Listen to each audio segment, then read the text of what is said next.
Bom dia, paz do Senhor.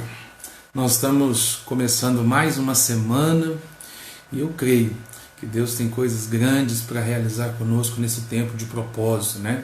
Os nossos 21 dias aprendendo com os apóstolos. Hoje é o nosso 8º dia e eu louvo a Deus, porque nesse tempo nós temos tido grandes experiências com Deus e eu acredito que a vida de muitas pessoas, assim como a minha, nunca mais será a mesma. Nesse 8º dia, algumas coisas importantes que nós precisamos de dizer antes de compartilhar a palavra. Hoje é o dia em que o nosso jejum, nós vamos dar um upgrade nele, nós vamos dar um passo de fé, nós vamos avançar, nós vamos atualizá-lo, nós vamos melhorar. E por que disso? Por que às vezes a gente pensa nisso? Nosso organismo ele é extremamente adaptativo. Então, ou seja, você fez uma semana, eu tenho certeza que você que começou na segunda-feira jejuando até meio-dia, os primeiros dias foram muito mais difíceis e na sequência o seu organismo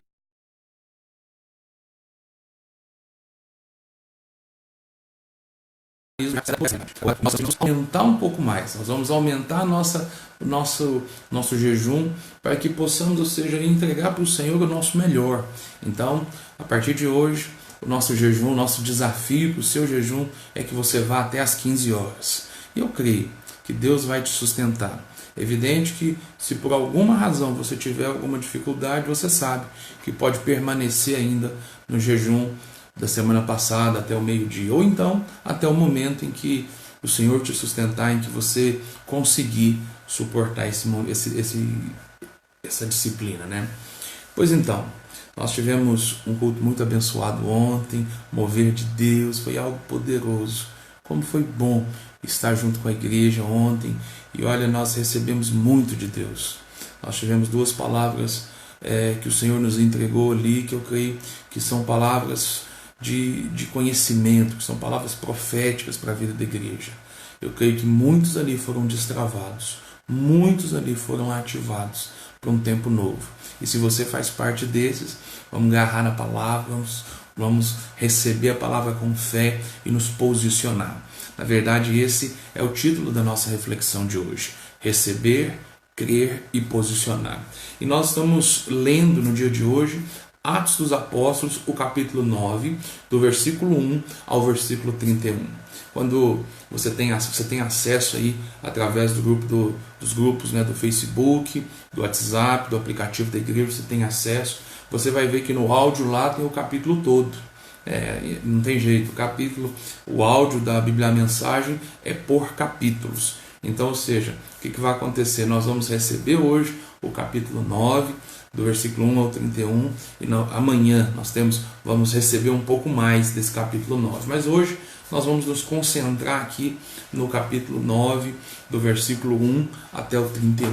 O texto que eu destaquei para nós aqui, nessa oportunidade, são os versos 17, 18 e 19, que diz assim: Ananias obedeceu, achou a casa, impôs as mãos sobre Saulo e disse: Irmão Saulo, o Senhor me enviou, o mesmo Jesus que apareceu quando você vinha para cá.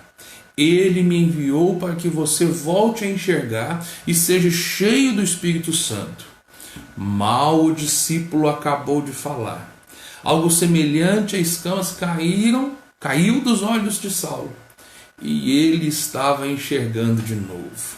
Saulo se levantou, foi batizado e depois participou de uma boa refeição. Aleluia! Depois de tudo, uma boa refeição. É o que nós vamos compartilhar hoje. Depois do tempo de jejum, nós teremos uma boa refeição também. Amém? Mas antes vamos nos alimentar da palavra, que essa refeição também é excelente. O que nós vemos nesse texto? O que nós podemos aqui compartilhar com os irmãos? Diante da perseguição que a igreja sofria e que, de certa maneira, cooperou para o avanço da igreja, né? Ou seja, nós vemos que Deus ele faz coisas que são improváveis, né? Ele usa até a perseguição para nos promover. E eu louvo a Deus por isso, porque nós sabemos que as lutas e as dificuldades que nós passamos, elas têm o poder de nos jogar para cima, de nos colocar para cima. E assim aconteceu com a igreja. Agora, o interessante é que a figura de Saulo se destacava como perseguidor da igreja, pois ele começou a perseguir os cristãos ao ponto de arrastá-los de dentro de suas casas e levarem presos. E aqui a gente percebe que, da mesma forma como a perseguição ela avançou sobre Jerusalém, e antes o evangelho tinha sido pregado em Jerusalém, Paulo começa um agir em relação à perseguição semelhante, porque ele pede cartas para Damasco. Ou seja, nós vimos que os cristãos perseguidos de Jerusalém buscaram refúgio na cidade, em outras cidades, ou seja, cumprindo Atos capítulo 1, verso 8, em que diz que o Senhor, que eles receberiam poder para ser testemunho em Jerusalém, na Judéia e Samaria. Ou seja, a perseguição nos levou os discípulos nesse movimento, e Paulo, na verdade Saulo, sendo sensível, entendendo isso, o que ele faz? Ele pede cartas, pede autorização para ir a Damasco, para ir em Damasco, poder também continuar sua perseguição. E nós vemos que ou seja, essas pessoas, e Damasco estava ali, ou seja, seria de alguma forma afetada por essa perseguição também do Paulo. Mas no caminho ele se encontra com Jesus. E aí, ou seja, ele encontra com quem verdadeiramente ele estava perseguindo.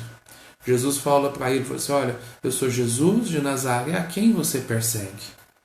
Nós não temos nenhum relato que o apóstolo Paulo alguma vez tenha se encontrado pessoalmente com o Senhor Jesus. É possível que sim, mas nós não temos nenhum relato disso. Mas o Jesus se manifesta a ele, encontra com ele no caminho de Damasco, e aí a vida de Paulo é completamente transformada. Do alto da sua posição de fariseu, de autoridade, ele é lançado ao chão. Há uma posição de necessitado e agora de precisar de ajuda para seguir, para chegar até Damasco. Seus companheiros de viagem, seus seguidores tiveram que ajudar Paulo, carregar ele, levar ele pela mão até a casa de Judas. Nós vemos isso como um agir de Deus, um mover de Deus na vida dele, para transformar a vida dele. O que nós interpretamos disso tudo? Que, meu irmão, Deus tem seus meios de agir. E ele, através disso, ele demonstra o quanto que ele é grande. Ele usa a perseguição para promover a expansão da igreja. Agora ele pega o maior expoente da perseguição para tornar um dos maiores propagadores do evangelho. Ou seja, Deus é o Deus do improvável. Deus, ele faz coisas que a nossa mente muitas vezes não alcança, não concebe, a gente não entende. E aí a gente, quando vê no texto, ou seja, você percebe que há uma inicial recusa do Ananias. Esse outro personagem, um crente na pessoa do Senhor Jesus, um discípulo, uma pessoa simples como eu e você, mas que ao ver essa palavra, que ao ter esse sonho, ter essa experiência com Deus, Deus fala com ele: olha, você vai à casa de Judas, na rua direita, tem um homem chamado Saulo, explica para ele.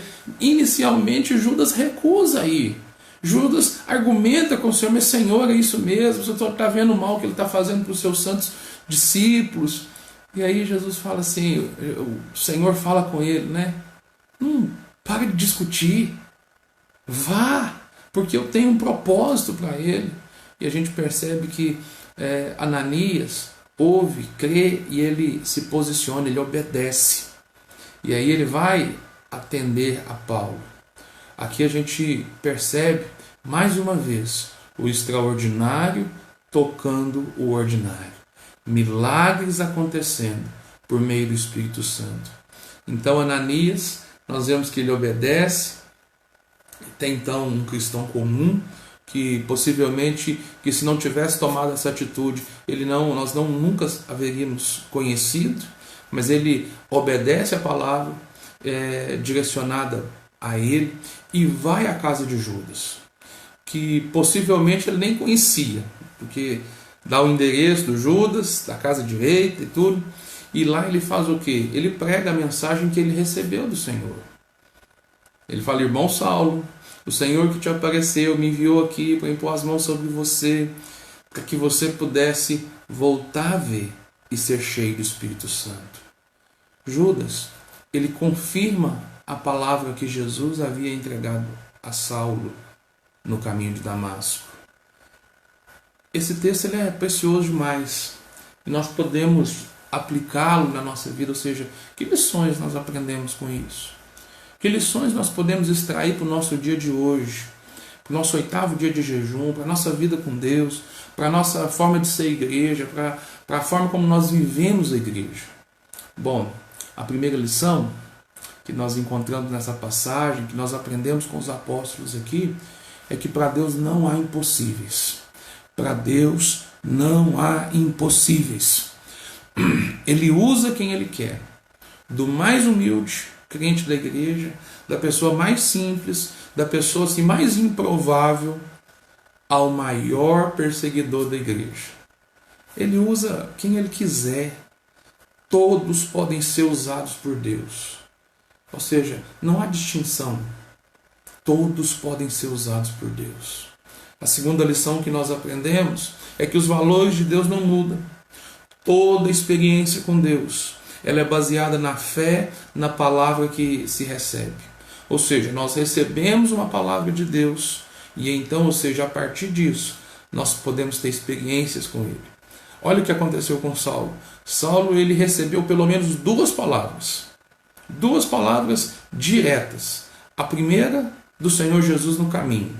A segunda, de Ananias na casa de Judas. E é bem verdade que entre a primeira e a segunda ele teve um sonho, ele teve uma experiência em que chegaria um homem lá chamado Ananias, e que esse Ananias ia impor as mãos sobre ele, ele seria curado. Então você percebe, ou seja, ele estava sensível a Deus, ele recebeu de Deus e principalmente ele creu. Ele creu em Deus. Então, ou seja, nós vemos que todas as nossas experiências, elas vêm por meio do receber essa palavra, da palavra que nós ouvimos. Se você nesse dia receber essa palavra, você vai ter experiências com Deus de uma forma como você não teve ainda.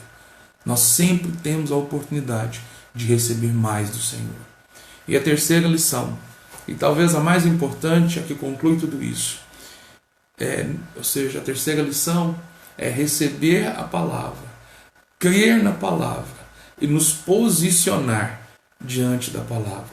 Quando nós cremos, nós recebemos, cremos e nos posicionamos, nós ativamos o poder de Deus em nós.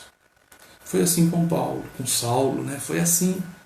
Ele creu e ele se posicionou, ele orou, ele jejuou, ele teve mais experiência, ele teve uma visão. E aí ele se posicionou porque ao receber a palavra de Ananias, ele creu. E por isso ele foi curado da cegueira, foi cheio do Espírito Santo, foi batizado.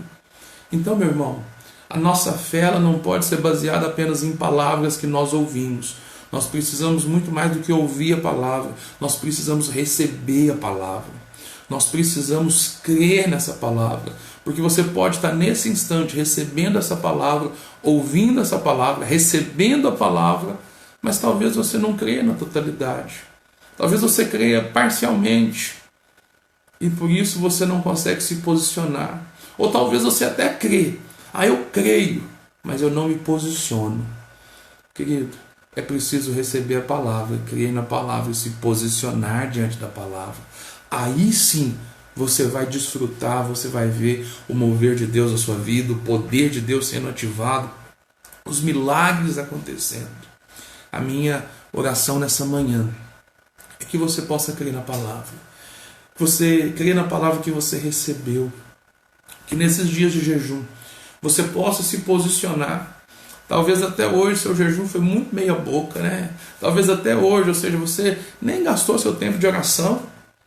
Você está vivendo os seus dias, preocupado com as suas coisas. O jejum está acontecendo, os irmãos estão jejuando, mas você está a par disso tudo. Para talvez no final pensar assim, não aconteceu nada. Mas querido, só vai acontecer na nossa vida. Só vai acontecer na sua vida se você receber a palavra e se posicionar diante da palavra. Olha, receber, crer e se posicionar. Tome essa decisão a partir de hoje. Tome essa decisão hoje, no 8º dia. Você pode, assim, a partir de hoje minha vida será diferente.